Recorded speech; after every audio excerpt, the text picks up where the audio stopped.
Hi, boys and girls. Mrs. Comstock here. First, I'd like to start by telling you how very much I miss you, and I hope you're feeling well, and I look forward to seeing you again sometime soon.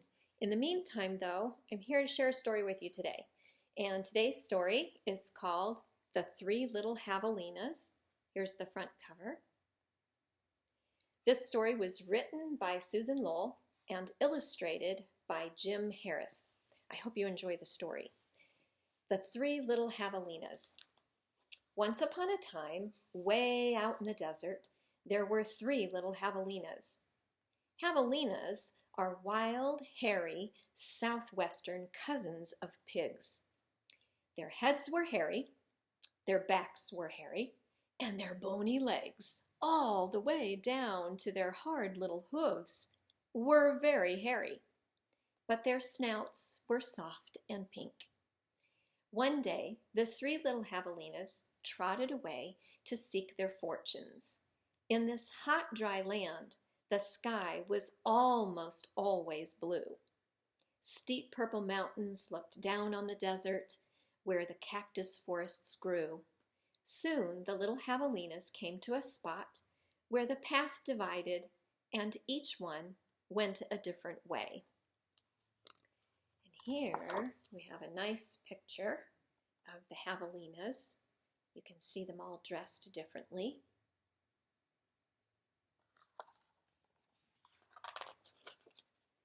The first little javelina wandered lazily along.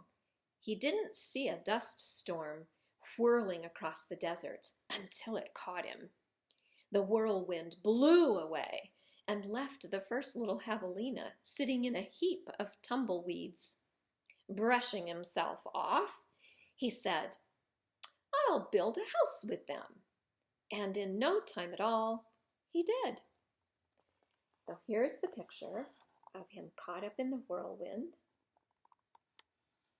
And then here we can see his house that he built out of tumbleweed.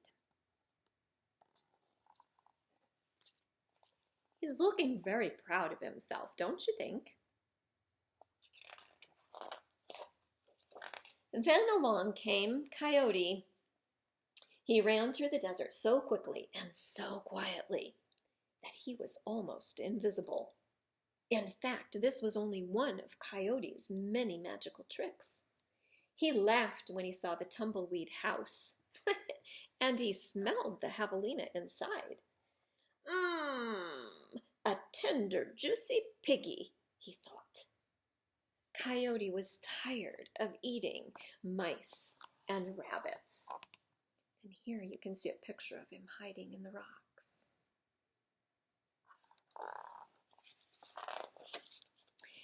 He called out sweetly, little pig, let me come in."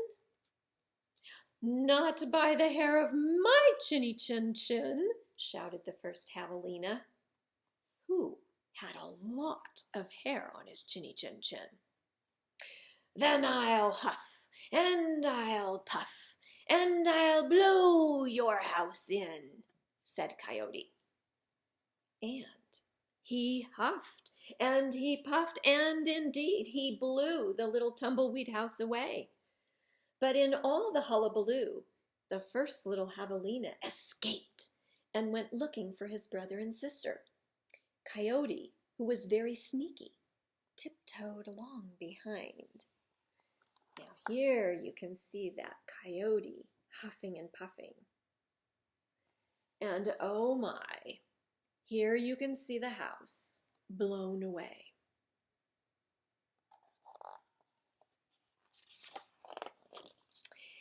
The second little javelina walked for miles among giant cactus plants called saguaros. They held their red, ripe fruit high in the sky, but they made almost no shade, and the little javelina grew hot. Then he came upon a Native American woman who was gathering sticks from inside the dried-up cactus. She planned to use these long sticks, called saguaro ribs, to knock down the sweet cactus fruit.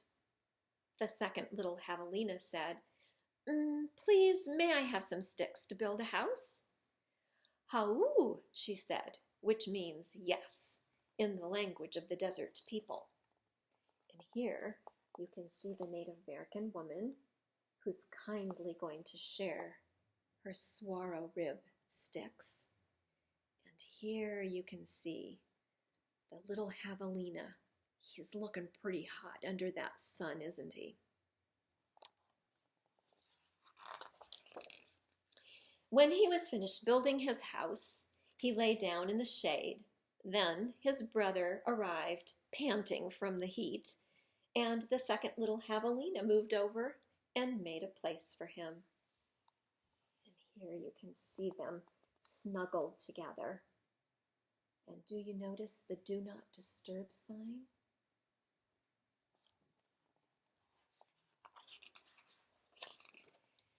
Pretty soon, Coyote found the saguaro rib house. He used his magic to make his voice sound just like another javelina's. "Little pig, little pig, let me come in," he called. But the little javelinas were suspicious. The second one cried, "No, not by the hair of my chinny chin chin." "Bah," thought Coyote, "I'm not going to eat your hair." Then Coyote smiled, showing all his sharp teeth. "I'll huff, and I'll puff, and I'll blow your house in." So he huffed, and he puffed, and all the saguaro ribs came tumbling down. But the two little javelinas escaped into the desert. Still not discouraged, Coyote followed. Sometimes his magic did fail, but then he usually came up with another trick. And here you can see a picture of the javelinas dashing off into the desert.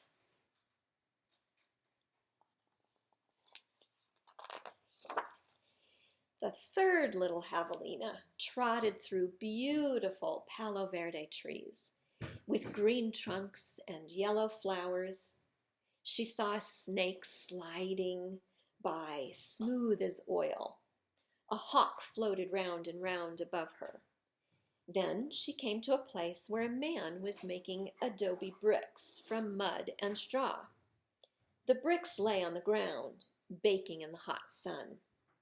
The third little javelina thought for a moment and said, "May I please have a few adobes to build a house?"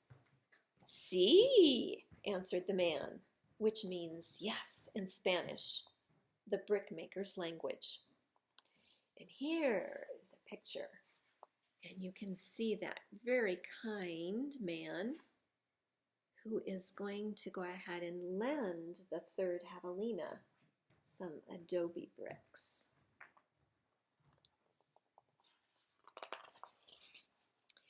So the third javelina built herself a solid little adobe house, cool in summer and warm in winter. When her brothers found her, she welcomed them in and locked the door behind them. Coyote followed their trail. Oh. Here you can see the javelina brothers, and Javelina's sister has welcomed them at the door. She looks like she's got a pretty nice house, don't you think?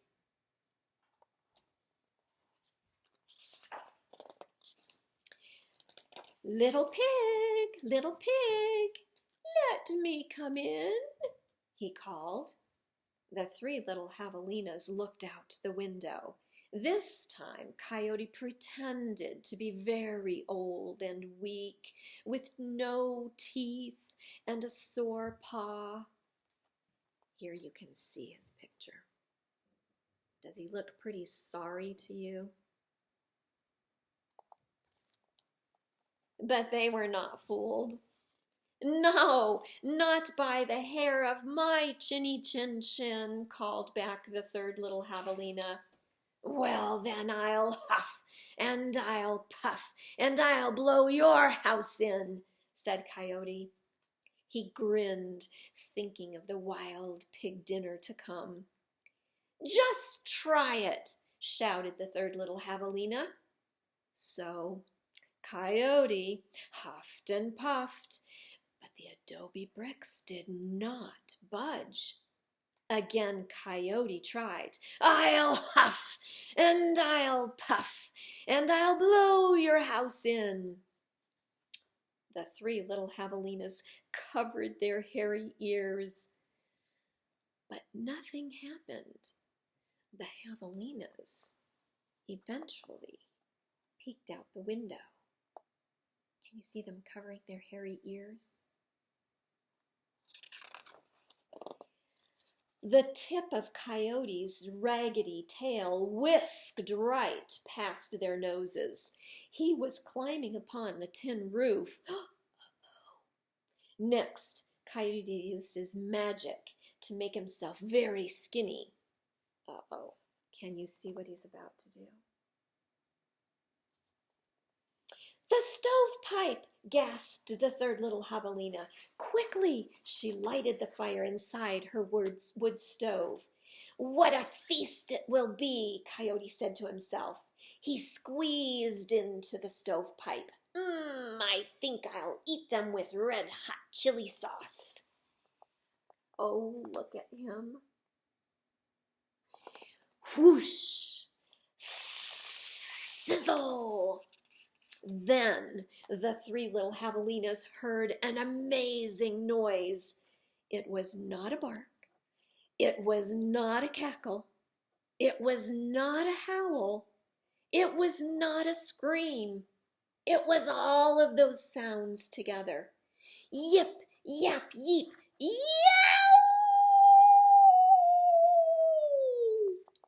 And away ran a puff of smoke, shaped just like a coyote.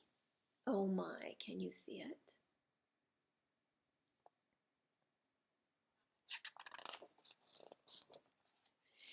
The three little javelinas lived happily ever after in the adobe house. And if you ever hear Coyote's voice way out in the desert at night, well, you know what he's remembering. And there's the picture of Coyote. Can you see him howling at the moon? Yow!